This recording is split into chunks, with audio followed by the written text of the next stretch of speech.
El desè Premi Bernat Capó de Difusió de la Cultura Popular ha quedat desert. Tot i que s'havien presentat 9 treballs, el jurat ha considerat que alguns no s'adequaven a la finalitat del premi i a altres els faltaven alguns aspectes per arrodonir. Durant la gala, Núria Cendra, editora d'Edicions del Bullent, lamenta que a tot premi li arriba un dia com aquest. Part dels treballs, molts dels quals tenien qualitat, però no eren estrictament cultura popular, i després n'hi havia uns altres que, tot i que podien haver sigut aprofitables i tot això, encara els faltaven alguns aspectes per arrodonir. Jo personalment no estic molt contenta de que s'hagi quedat desert, la veritat.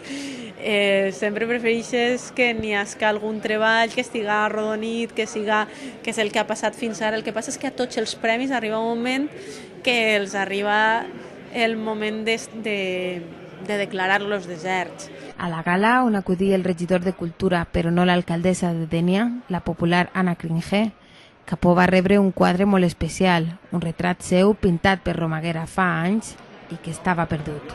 Jo sabia que el quadre estava per ahir, però ja l'havia perdut després de 10, no, quasi 13 anys, 12 anys. L'havia perdut ja, no tenia ni idea. I ara de repent apareix Pinet en el quadre, clar, m'ha quedat impressionat. I tu per exemple, dius que estic més jove ara que en el quadre, doncs tu diràs. A veure la meva senyora que diu, que no l'ha vist encara. A l'acte també es presentava una exposició itinerant basada en l'obra guanyadora de l'any anterior, Màgia per a un poble, que ha sigut realitzada amb la col·laboració del Museu Valencià d'Etnologia i que recorrerà diferents poblacions de la nostra geografia.